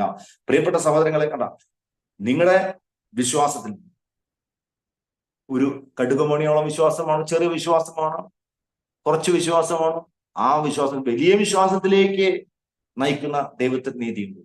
കാരണം സുവിശേഷം യേശുവാണ്, വചനം ദൈവം യേശുവാണ്. ആ യേശുവിൽ വിശ്വസിക്കുമ്പോൾ, ഇപ്പൊ നമ്മൾ ഇതിൽ പറയുന്നില്ലേ, ജീവിക്കുമെന്ന് എഴുതപ്പെട്ടിരിക്കുന്നു. നീതിമാൻ, ദൈവത്തിന്റെ നീതി വെളിപ്പെട്ടിരിക്കുന്ന നീതിമാൻ വിശ്വാസം വഴി ജീവിക്കുമെന്ന്. ആരാണ് നീതിമാൻ? ബൈബിൾ പറയുന്നില്ലേ, ആരാണ് നീതിമാൻ? യേശു ക്രിസ്തുവിൽ ആരെല്ലാം വിശ്വസിക്കുന്നുവോ, യേശു ക്രിസ്തു ഈ ഭൂമിയിലേക്ക് പാപപരിഹാരത്തിന് വേണ്ടി വന്നുവെന്നും അവൻ പാപികൾക്ക് വേണ്ടി യാഗമായി തീർന്നുവെന്നും അവൻ ഉയർത്തെഴുന്നേറ്റ് വീണ്ടും വരുമെന്ന് ആര് വിശ്വസിച്ചാലും ആ വിശ്വാസം വഴി ഏതൊരു മനുഷ്യൻ നീതീകരിക്കപ്പെടുമെന്നത് എൻ്റെ ജീവിതം കൊണ്ട് എനിക്ക് മനസ്സിലായ കാര്യം. എഴുതിയിരിക്കുന്നത് സത്യമാണെന്നും അനേകരുടെ ജീവിത സാക്ഷ്യങ്ങളും അത് തന്നെയാണ് നമുക്ക് മനസ്സിലാക്കി തരുന്നത്. ഞാൻ അവരോട് പറഞ്ഞു, നിങ്ങളുടെ കുറവ് ദൈവം നിങ്ങളുടെ ജീവിതത്തിൽ ഇടപെടാൻ ആഗ്രഹിക്കുന്നുണ്ട് സഹോദരൻ. നിങ്ങൾ ആദ്യം മനസ്സിലാക്കുക. അതില്ലെങ്കിൽ നിങ്ങൾക്ക് ഇത്രയും കടഭാരം ഈ അവസ്ഥയും വെച്ചിട്ട് നിങ്ങൾ ഇത്രമാത്രം ആത്മഹത്യയെ കുറിച്ച് ചിന്തിക്കുന്ന അതായത് നാണക്കേട് ഒട്ടും സഹിക്കാൻ പറ്റാത്ത ആളുകളാണ്. എന്നെ സംബന്ധിച്ചോളം നാണക്കേടുന്ന എന്തൊരു വിഷയമില്ല. കാരണം നമ്മൾ അങ്ങനെ നാണം കെട്ടൊരു ജീവിതം ചെറുപ്പം മുതലേ ജീവിച്ചു വന്നതിന്റെ പേരിൽ കുഴപ്പമില്ല. ചിലവർക്കൊന്നും നാണക്കേട്, ചമ്മല്, കൂട്ടായാലേക്ക് അറിയില്ല എന്ന് പറയാന്നുണ്ടെങ്കിൽ ജീവൻ പോകുന്നതിന് തുല്യമാണ്. അതേപോലത്തെ ഒരു അവസ്ഥയാണ് നിങ്ങളുടെ കുറവ്. നിങ്ങളിപ്പോ നിങ്ങളുടെ ജീവിതത്തില് ഒരുപക്ഷെ ഈ സുവിശേഷ വചനമൊക്കെ കേട്ടപ്പോൾ, കുറെ കാര്യങ്ങളാണ് കേട്ടപ്പോൾ ഇവർക്കത് പിന്തുടരാൻ പറ്റില്ല എന്ന് മനസ്സിലായി. കാരണം കുറെ കാര്യങ്ങളൊക്കെ ഇവരുടെ ചിന്താഗതികൾക്ക് എതിരാണ്. ഇവരുടെ ജീവിത നിലപാടുകള്, കാഴ്ചപ്പാടുകളൊക്കെ സുവിശേഷത്തിന് എതിരായിട്ടുണ്ട്. നമുക്കുള്ളത് നമുക്ക് മാത്രം മറ്റേ അങ്ങനെയുള്ള പല ചിന്താഗതികളുണ്ട്. അതായത് സഹോദരങ്ങളോട് അങ്ങനെ സ്നേഹത്തില് വലിയ സ്നേഹം, ക്ഷമ ചോദിക്കുക, പറയുക, അങ്ങനെയുള്ള കുറെ കാര്യങ്ങൾ ഇവരുടെ ജീവിതത്തിലാണ്. അത് പിന്നീടാണ് ഇവരുടെ ജീവിതത്തിനോട് ബന്ധപ്പെട്ടപ്പോൾ നമുക്ക് മനസ്സിലാക്കാൻ പറ്റിയത്. അപ്പൊ ഇവരുടെ ജീവിതത്തിൽ എന്റെ പോലെ തന്നെ പല ദൈവത്തിൽ നിന്നും വലിയ രീതിയിൽ അകന്നു കഴിയണം. അത് അകൃത്യമാണ് അകറ്റുന്നത് എന്ന് ഒരു സംശയമില്ലാത്ത കാര്യമാണ്. ഇവിടെ വ്യക്തമായിട്ട് ആരാണ് നീതിമാൻ എന്ന് പറയുന്നത്? നിങ്ങൾ കർത്താവ് യേശു ക്രിസ്തു നിങ്ങൾ വിശ്വസിക്കും. നിങ്ങൾ കർത്താവിന്റെ വചനം, കർത്താവ് നമ്മോട് പറഞ്ഞിരിക്കുന്ന വചനം നിങ്ങൾ വിശ്വസിക്കും. നിങ്ങളുടെ ജീവിതത്തിൽ നിങ്ങൾ സൗജന്യമായി നീതീകരിക്കും. അങ്ങനെ ദൈവസന്നിധിയിൽ നിങ്ങൾ നീതിപതിയായിട്ട് മാറുമ്പോൾ നിങ്ങളുടെ ജീവിതത്തിൽ എന്ത് പ്രശ്നങ്ങളുണ്ടെങ്കിലും അത് കർത്താവ് ഇടപെട്ട് ആ പ്രശ്നത്തിൽ നിന്ന് നിങ്ങൾ വിടുതൽ കിട്ടും. സങ്കീർത്തനം 34:19 പറയുന്നില്ല, നീതിമാന്റെ ക്ലേശങ്ങൾ അസംഖ്യമാണ്, അവയിൽ നിന്നെല്ലാം കർത്താവ് അവനെ മോചിപ്പിക്കുന്നു. നിങ്ങൾ കർത്താവിനുള്ളിൽ നീതിമാനായിട്ട് മാറുക. എങ്ങനെയാണത്? ഒന്നുമല്ല, യേശു ക്രിസ്തു പരിപൂർണമായി വിശ്വസിക്കുക, ശരണപ്പെടുക, സറണ്ടർ ആവുക. ഇനി നിങ്ങളുടെ ബുദ്ധിക്കോ ശക്തിക്കോ കഴിവിനോ ഒന്നും നിങ്ങളെ രക്ഷിക്കാൻ പറ്റില്ലെന്ന് നിങ്ങൾക്കറിയാം. ഇനി കർത്താവിൽ നിങ്ങൾ ആശ്രയം വെക്കും. നിങ്ങളുടെ ശക്തിയും ബുദ്ധിയും ഒക്കെ കഴിഞ്ഞ് മാറി, ഇനി ഒന്നും അതിനെ പ്രവർത്തിക്കാൻ പറ്റില്ല എന്ന് നിങ്ങൾക്കറിയാം. അല്ല, ഇരുന്നോട്ട് എണീക്കാൻ പറ്റാത്ത അവസ്ഥയാണ്. കെട്ടപ്പെട്ടിരിക്കുക, ബന്ധിക്കപ്പെട്ടിരിക്കുക എന്ന് പറയേണ്ട അവസ്ഥയാണ് ഇത്. ഒന്നും ചെയ്യാൻ പുറത്തേക്ക് ഇറങ്ങാൻ പറ്റില്ല. തരാനുള്ള ആളുകളോട് ചോദിക്കാൻ പോലും പോകാൻ പറ്റില്ല. അപ്പോ കൊടുക്കാൻ ആളുകൾ കാണുന്നു എന്നൊക്കെയാണ്. പിന്നീട് ഇദ്ദേഹം സംസാരിക്കാൻ തുടങ്ങി. അതായത് ഇങ്ങനെയൊക്കെ ഓരോ കാര്യങ്ങൾ വചനങ്ങൾ ഇങ്ങനെ പറഞ്ഞു തുടങ്ങിയപ്പോൾ ദൈവത്തിന്റെ പരിശുദ്ധാത്മാവ് അവിടെ പ്രവർത്തിക്കാൻ തുടങ്ങി. അപ്പോൾ പ്രിയപ്പെട്ടവരെ, അദ്ദേഹത്തിന് ഓരോ ഉള്ളു തുറന്ന ഓരോ കാര്യങ്ങൾ പറയാൻ തുടങ്ങി ചേച്ചി. അപ്പൊ അവര് ശാന്തമായി. അപ്പോ ഞാൻ പറഞ്ഞു, നിങ്ങൾക്ക് തരാനുള്ള ആളുകളുടെ അടുത്തേക്ക് നിങ്ങൾ പോകണം. അതിനുവേണ്ടി നിങ്ങൾ വേണ്ടത്, നിങ്ങൾ ആഗ്രഹിച്ച് കടം വീട്ടാൻ വേണ്ടിയല്ല, നിങ്ങൾക്ക് യേശുവിന് കുറച്ചും കൂടി കൂടുതൽ വിശ്വാസം വരാൻ വേണ്ടി, നിങ്ങൾ ഈ വചനത്തിന്റെ ശക്തി ഉണ്ടെന്ന് അറിയാൻ വേണ്ടി നിങ്ങൾ ഒരു ധ്യാനം കൂടി നിങ്ങൾ കൂടും. ഒരു ധ്യാനം കൂടി കൊണ്ടൊന്നും നിങ്ങൾ വിചാരിച്ച കാര്യങ്ങൾ നടക്കില്ല. ഇവിടൊക്കെ ആഴ്ചയിലെ മാസത്തിൽ എപ്പോഴും ധ്യാനം കൂടണ്ട ഒരു മനുഷ്യന്റെ ജീവിതം കിടന്നു. കാരണം ഒരു നീതിമാൻ ഒരു ദിവസം 7 പ്രാവശ്യം വീണു. അപ്പൊ വീഴുമ്പോ എന്താ ചെയ്യാ?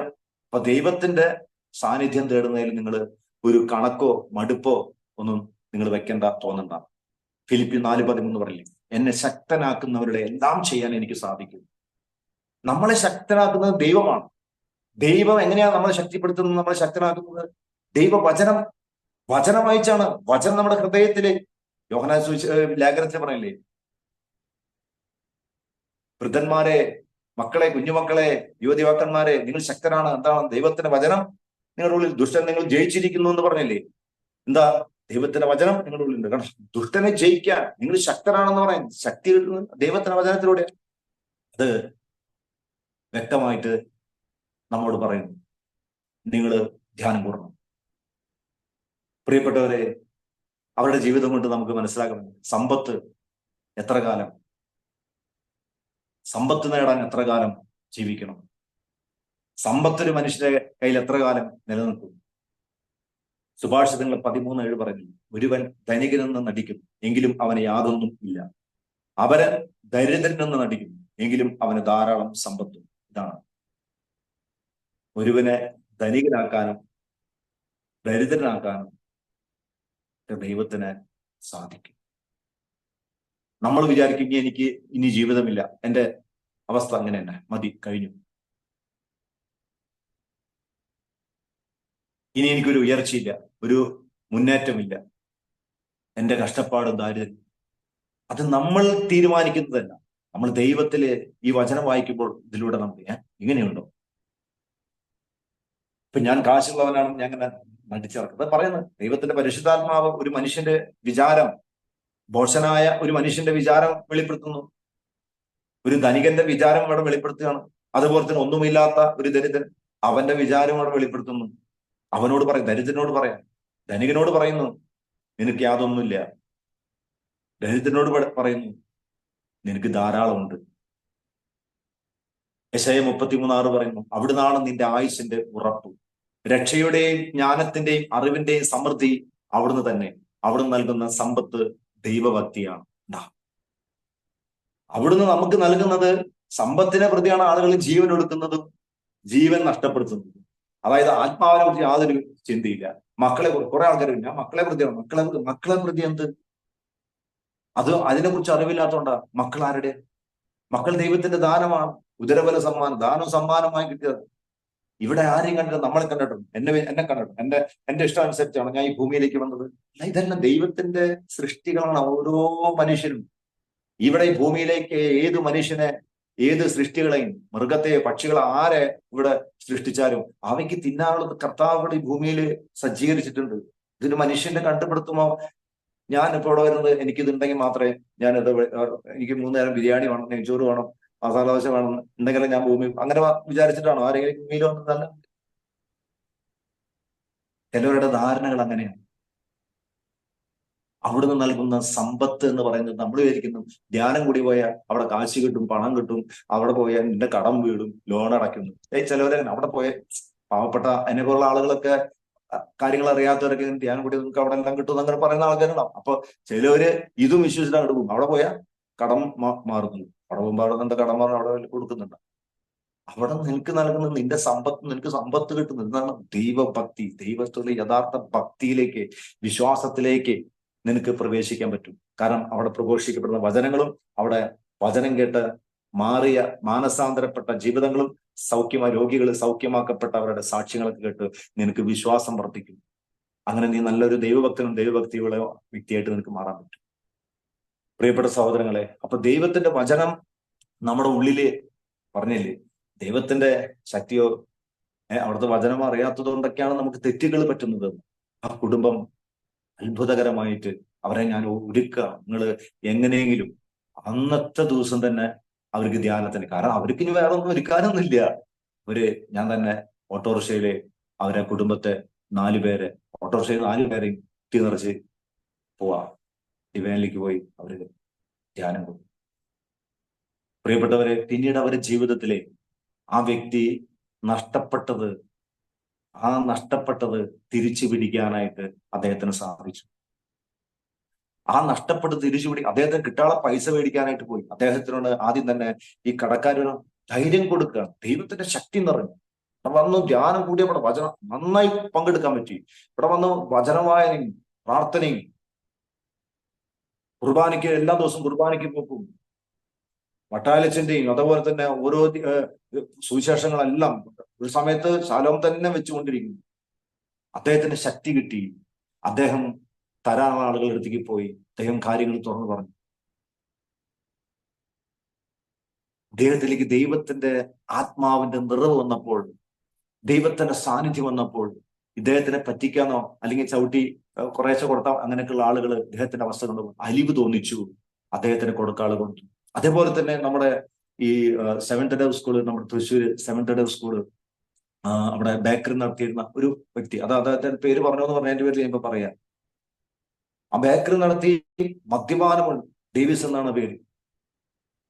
മിഷൻ ഹോസ്പിറ്റലിന്റെ അതേ മുമ്പ് നമ്മുടെ ഇവിടേക്ക് പോകുന്ന വഴി, നെല്ലിക്കുന്ന് കുട്ടലൂർക്ക് പോകുന്ന വഴിയില് ആ സെവൻത് ഡേ സ്കൂളിന്റെ മുന്നിൽ ബേക്കറി നടത്തി, ബേക്കറിയും പോയി, വീടും പോയി, എല്ലാം പോയിട്ട് ലാസ്റ്റ് TT ബാറില്, തൃശ്ശൂര് TT ബാറില് രാത്രിയിൽ ഈ ലോക്കൽ ബാറില് കറി കച്ചവടത്തിന് നിൽക്കുന്ന അവസ്ഥ. അപ്പൊ ഞാൻ ഓട്ടോറിക്ഷ ഓടിക്കുമ്പോൾ അവിടെ ഞാൻ ഓടുക, കാരണം ഞാൻ ഈ അവസ്ഥയിൽ വന്നുള്ളതന്നെ. ആളുകൾ അധികം അവിടെ ഓടില്ല, കാരണം കള്ളുടിയന്മാരുടെ തല്ലും കാണുന്നു വേണ്ട, അത്യാവശ്യം ഓട്ടമുള്ള കാലഘട്ടമായിരുന്നു അത്, ഇന്നത്തെ പോലെയല്ല.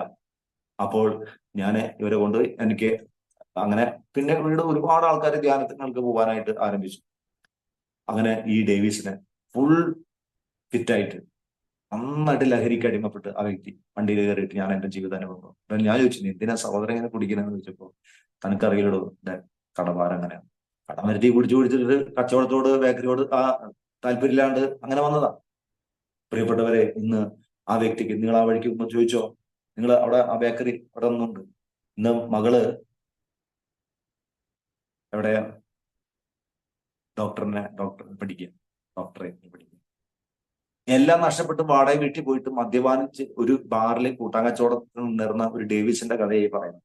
ഇതേപോലെ അനേകര് നമ്മള്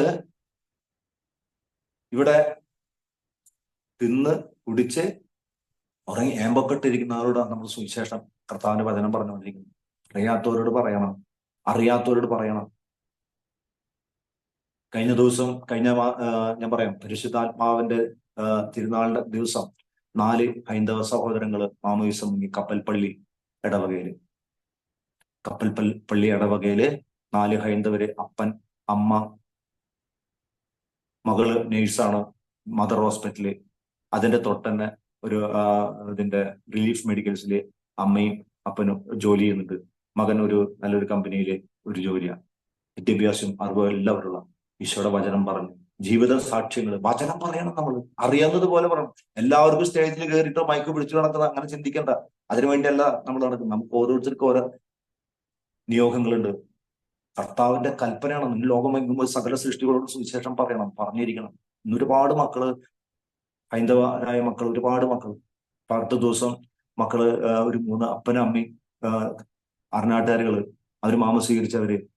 ആ ഉണ്ണികൃഷ്ണനാണ് പേര്. അദ്ദേഹം ഉൽപ്പത്തി പുസ്തകത്തില് തൊട്ട് വെളിപാട് വരയ്ക്ക് ആ ഓരോ പുസ്തകത്തിലും ഓരോ വചനം ക്രമം തെറ്റാത്ത അദ്ദേഹം പറഞ്ഞു.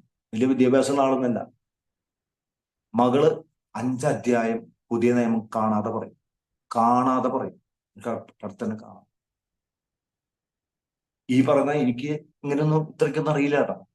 പക്ഷെ എനിക്ക് കിട്ടിയ ഈ വചനത്തിന്റെ ബോധ്യം ഞാൻ അവരോട് പറഞ്ഞ് ഇപ്പോ ഇത് നടക്കുന്നതോടൊപ്പം തന്നെ മധ്യസ്ഥ പ്രാർത്ഥന എല്ലാ ദിവസവുമായിട്ട് നടക്കുന്ന ഒരു കൂട്ടായ്മ എനിക്ക് മദ്യപാനത്തിന് മയക്കുമരുന്നിന് അടിമപ്പെട്ട ആളുകളൊക്കെ തിരുരക്തത്തിന്റെ പ്രാർത്ഥനയൊക്കെ ചൊല്ലിയിട്ട് ഇപ്പൊ ഇരുന്നോണ്ടിരിക്കുന്നുണ്ട്. 4:10 അത് അവസാനിക്കുക. സ്റ്റാർസിനെ പറഞ്ഞിരിക്കുകയാണ്, കൊണ്ടുപോകുന്നവർ നമുക്ക് വചനം പറയും. കാരണം അത്ര ജീവിതം മകള് ഭാര്യയും പറയും. പ്രിയപ്പെട്ടവരെ, അവരുടെ ജീവിതത്തിലെ വചനം എത്രയോ ഡിവൈനിലൊക്കെ എത്രയോ മക്കളാണ് മാനസാന്തരം. ഇന്ന് പഴയ പോലെ അങ്ങനെ സംഭവിക്കുന്നുണ്ടാ? ഇന്ന് പഴയ പോലത്തെ ഒരു യേശു ക്രിസ്തുവിന്റെ രക്ഷകനാഥനമായി സ്വീകരിക്കാൻ ഇന്ന് ഭയങ്കര ഭയമാണ് എല്ലാവർക്കും. ഭയം. മുക്കാൻ കൊണ്ടുപോകുമ്പോ മുക്കുന്നവർക്ക് ഭയം, കൊണ്ടുപോകുന്നവർക്ക് ഭയം. കാരണം ഇന്ന് ഭരിക്കുന്നത് അവരാണ് ഇവരാണെന്നൊക്കെ പറഞ്ഞ് നമ്മളെ ഭയപ്പെടുന്ന അവസ്ഥ. ഭയന്ന് ജീവിക്കാനല്ല ഈശോ വന്നത്. കർത്താവ് നമ്മുടെ നിങ്ങൾ ഭയപ്പെടരുത്. നമ്മൾ നമ്മുടെ ജീവിതത്തെ നോക്കി ഭയപ്പെടുന്നു, കുടുംബത്തെ നോക്കി. പ്രിയപ്പെട്ടവരെ, ഞാൻ ജീവിച്ചിരുന്നത് എങ്ങനെയാണെന്ന് അറിയും?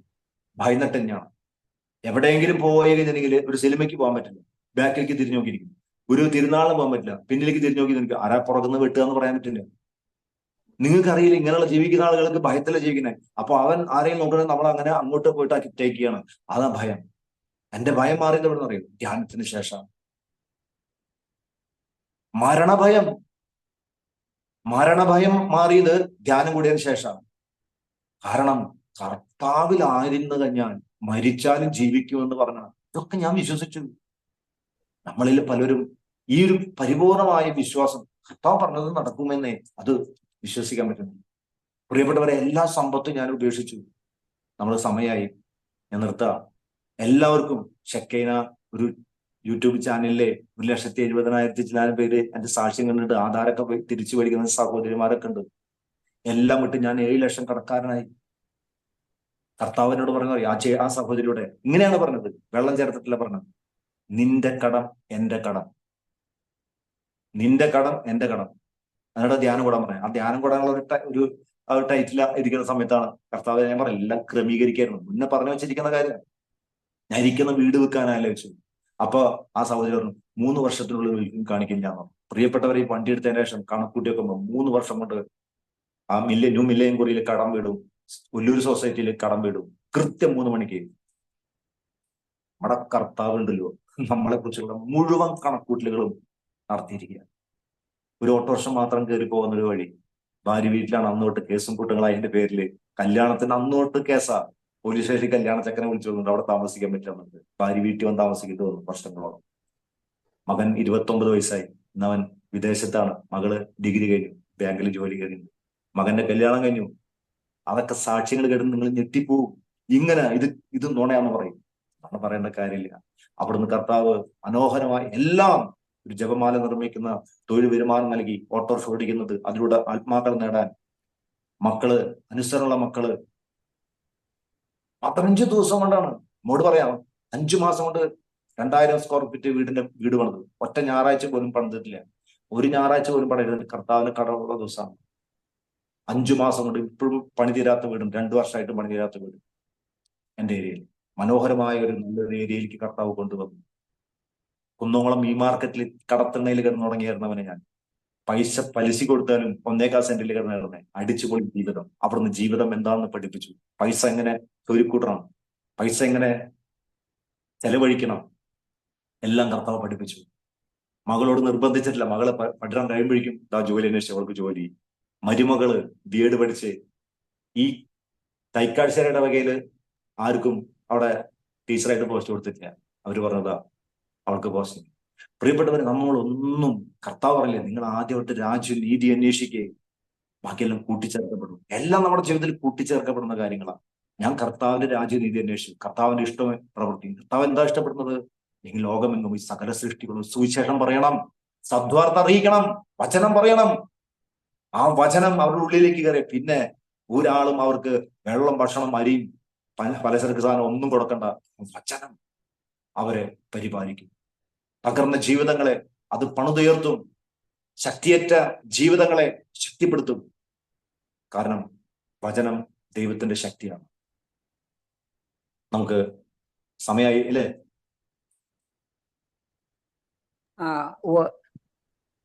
ദൈവത്തിന് നന്ദി പറയുന്നു. നമ്മള് എൻ്റെ ഒരു ചെറിയൊരു ഇത് നിങ്ങൾക്ക് എങ്ങനെ സ്വീകരിക്കാൻ പറ്റിയെന്നൊന്നും എനിക്കറിയില്ല. പക്ഷെ ദൈവത്തിന് നന്ദി പറയാം. ചെറിയ ജീവിതം കൊണ്ട്, ഇതുപോലെ ചെറിയ ചെറിയ ജീവിതങ്ങൾ കൊണ്ട് ഇത്ര മതി. വലിയ ജീവിതം കർത്താവ് ആണ് നമ്മളെ വലുത് ചെറുത്. ചെറുതിൽ നിന്നുകൊണ്ട് കർത്താവ് വലിയ കാര്യങ്ങൾ ചെയ്യും. നിങ്ങളൊക്കെ ഇതിൽ പങ്കെടുക്കുന്നില്ല. എനിക്ക് ഭയങ്കര ബഹുമാനമാണ്. വെറുതെ ഭംഗിവാക്ക് പറയുന്ന ഒരാളെന്നല്ലേ, വസ്തുതി പറയുന്ന ആളല്ല. കാരണം ഞാൻ പറഞ്ഞില്ലേ, ഈ മിനിസ്ട്രി അതങ്ങനെ ചെയ്യും, എനിക്ക് ഇതങ്ങനെ ചെയ്യുന്ന പറഞ്ഞപ്പോഴേ, ഇത് ത്യാഗാണത്.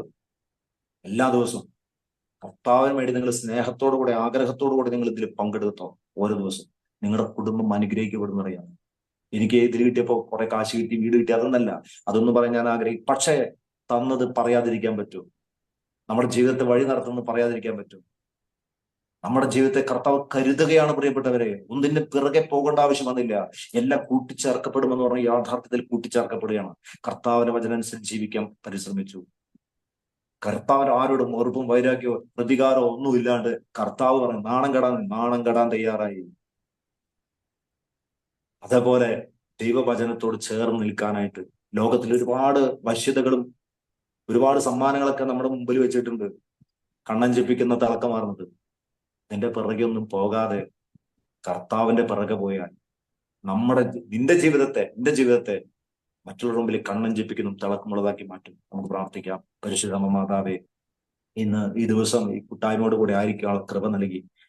കർത്താവെ, പരിശുദ്ധ മാതാവേ, അമ്മ വഴി ഈശോയുടെ വചനം പറയുവാനും ഓരോ വാക്കുകൾ കൂട്ടിച്ചേർത്ത് വായിക്കാനും അത് മറ്റുള്ളവരോട് പറഞ്ഞു കൊടുക്കാനും അവരുടെ ജീവിതം അനുഗ്രഹത്തിലേക്ക് പ്രവേശിക്കാനിടയായി അതിനിടയാക്കിയ പ്രത്യേകം അമ്മയോട് നന്ദി പറയാം. എല്ലാം ഈശോയാണ്. കാരണം മഹാഭാവിയായി ജീവിച്ചിരുന്ന മറ്റുള്ള പാപാവസ്ഥയിൽ ജീവിക്കുന്നവരെ യാക്കോബിന്റെ ലേഖനത്തിൽ പറയുന്ന പോലെ, ഒരുവൻ സത്യത്തിൽ നിന്ന് വ്യതിചലിച്ച് ജീവിക്കുകയാണെങ്കിൽ, വേറൊരുവൻ അവനെ ആ സത്യത്തിലേക്ക് തിരിച്ചു കൊണ്ടുവരികയാണെങ്കിൽ, നീ ഓർത്തുകൊള്ളും, നിന്റെ നിരവധിയായ പാപങ്ങൾ ക്ഷമിക്കപ്പെടും. താവേ, പാപങ്ങൾ ക്ഷമിക്കപ്പെടണം. ഏറ്റവും പ്രധാനപ്പെട്ടതാണ് ഒരു മനുഷ്യന്റെ പാപങ്ങൾ ക്ഷമിക്കപ്പെടണം. ആ പാപങ്ങൾ ക്ഷമിക്കുന്ന സ്നേഹനിധിയായ സ്നേഹസമുദ്രം ഈശോയാണത്.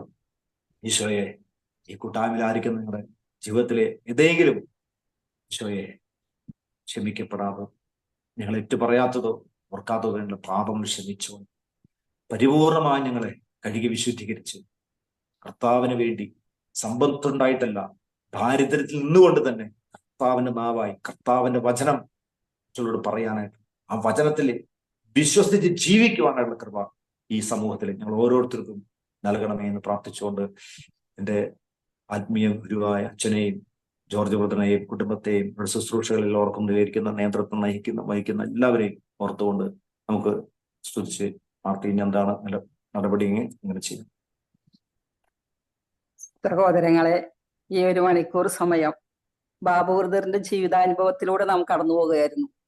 ആ ജീവിതത്തെ മാറ്റിമറിച്ചത് വചനമാണെന്ന് നാം കേട്ടു. വചനം കേൾക്കുന്നു, ആ കേട്ട വചനം ഹൃദയത്തിൽ സംഗ്രഹിക്കുന്നു, അത് മറ്റുള്ളവരുമായി പങ്കുവെക്കുന്നു. വേണ്ട, അപ്പോഴാണ് ആ ജീവിതത്തിൽ അത്ഭുതങ്ങളും അടയാളങ്ങളും സംഭവിക്കുന്ന നാം കാണുന്നത്. ഇതുപോലെ തന്നെയാണ് നമ്മളും. ആ വചനം കേൾക്കണം, അത് ഹൃദയത്തിൽ സംഗ്രഹിക്കണം. ആ കിട്ടിയ വചനം ദൈവം ആരോടാണോ നമ്മളോട് പറയാൻ ആഗ്രഹിക്കുന്നത് ആ വ്യക്തികളോട് പറഞ്ഞ് അവരുടെ ജീവിതത്തിലും വലിയൊരു സാക്ഷികളാക്കി അവരെ മാറ്റാനുള്ള കടമയും കൂടി നമുക്കുണ്ടെന്ന് ഇന്ന് ഈ വചനത്തിലൂടെ വളരെ സ്പഷ്ടമായി ബ്രദറിലൂടെ നാം കേൾക്കുകയായിരുന്നു. നമുക്കും വചനം കേൾക്കുന്നവരും വചനം ഹൃദയത്തിൽ സംഗ്രഹിക്കുകയും ആ കിട്ടിയ വചനം ആ വചനം അറിയാത്ത മക്കളെ നമ്മുടെ സന്നിധിയിലേക്ക് ദൈവം കൊണ്ടുവരുമ്പോൾ അവരുമായി പങ്കുവെച്ച് അവരെയും ഉയർത്തി കൊണ്ടുവരേണ്ട ഒരു കടമ കൂടി നമുക്കുണ്ടെന്ന് ഇന്ന് നമ്മൾ കേൾക്കുകയായിരുന്നു. ഇത്രയും സമയം ഞങ്ങളോടൊത്തായിരുന്നു കൊണ്ട് ഞങ്ങളെ കൂടുതൽ വചനത്തിൽ ആഴപ്പെടാൻ ഞങ്ങളെ സഹായിച്ച ബ്രദറിന് ഞങ്ങളുടെ ഡയറക്ടർ അച്ഛനായ മരുദാസച്ചന്റെ പേരിലും ജോർജ് ബ്രദറിന്റെ പേരിലും ഈ കൂട്ടായ്മയിലായിരിക്കുന്ന ഞങ്ങളുടെ ഓരോരുത്തരുടെ പേരിലും ഞങ്ങൾ പ്രത്യേകം നന്ദി പറയുന്നു. Thank you brother. നന്ദിയുണ്ട് കേട്ടോ. ഇനിയും നിങ്ങള് വിളിക്കുമ്പോൾ സന്തോഷത്തോടു കൂടെ വരാൻ ഞാൻ ആഗ്രഹിക്കുന്നുണ്ട്. നോക്കിയിട്ട് എന്നെ വിളിക്കണം എന്ന് ഞാൻ അഭ്യർത്ഥിക്കണം. കാരണം ഞാൻ കാലം അത്രയും പ്രാർത്ഥനയോടെ കൂടുതൽ ആഴപ്പെടാനായിട്ട് ഇപ്പൊ ഞാൻ ആബാധ്യാന കേന്ദ്രത്തിൽ അവിടെ വണ്ട ശുശ്രൂഷയിൽ നമ്മുടെ കൂട്ടായ്മ ആ ദിവസം വണ്ടേ നമ്മുടെ അവിടെ പങ്കെടുക്കുന്നുണ്ട്, ചെയ്യുന്നുണ്ട്. അച്ഛനോട് കൂടെ, റോയച്ചനോട് കൂടെ, അതുപോലെ തന്നെ ഇപ്പൊ അങ്ങനെ ആഗ്രഹിക്കുന്നുണ്ട്. അപ്പോ ദൈവം ഇനി ഒരുക്കുന്ന ദിവസം നമുക്ക് ഇനിയും കാണാം. നന്ദി. തീർച്ചയായും ഞങ്ങൾ വിളിക്കാം. നമുക്കൊരു നിമിഷം നമ്മെ തന്നെ പൂർണ്ണമായി പരിശുദ്ധ അമ്മയുടെ വിമല ഹൃദയത്തിലേക്ക് സമർപ്പിച്ചുകൊണ്ട് നമുക്ക് ഒരുമിച്ച് എത്രയും ദയുള്ള മാതാവ് എന്ന പ്രാർത്ഥന ചൊല്ലാം. എത്രയും ദയുള്ള മാതാവേ, അങ്ങേ സങ്കേതത്തിൽ ഓടി വന്ന് അങ്ങേ സഹായം തേടി അങ്ങേ മാധ്യസ്ഥം അപേക്ഷിച്ചവരിൽ ഒരുവനെങ്കിലും ഉപേക്ഷിച്ചതായ ലോകത്തിൽ കേട്ടില്ലല്ലോ. നോക്കണമേ കന്യകക്കാരുടെ രാജ്ഞി, ദയുള്ള മാതാവേ, അങ്ങേ വിശ്വാസത്തിൽ ശരണപ്പെട്ടുകൊണ്ട് അങ്ങേ തൃപാദത്തിങ്ങൾ ഞങ്ങൾ അണയുന്നു. നെടിയേറുമ്പോഴും കണ്ണീരോടും കൂടെ പാപിയായ ഞാൻ അങ്ങേ ദയാധിക്യത്തെ പ്രതീക്ഷിച്ചുകൊണ്ട് അങ്ങേ സന്നിധിയിൽ നിൽക്കുന്നു. അവതരിച്ച വചനത്തിൽ മാതാവേ ഉപേക്ഷിക്കാതെ ദയാപൂർവം കണ്ടല്ലണമേ. ആമേൻ. നമുക്ക് കുരിശ് വരയ്ക്കാം. തമ്പുരാനെ, വിശുദ്ധ കുരിശിന്റെ അടയാളത്താൽ ഞങ്ങളുടെ ശത്രുക്കളിൽ നിന്ന് ഞങ്ങളെ രക്ഷിക്കാൻ ഞങ്ങളെ തമ്പുരാനെ പിതാവിന്റെയും പുത്രന്റെയും പരിശുദ്ധാത്മാവിന്റെയും നാമത്തിൽ ആമേൻ. ഈശോ മിശിഹായ്ക്കും സ്തുതിയായിരിക്കട്ടെ. ഇപ്പോഴെപ്പോഴും സ്തുതിയായിരിക്കട്ടെ. ആർക്കെങ്കിലും എന്തെങ്കിലും പറയാനുണ്ടോ?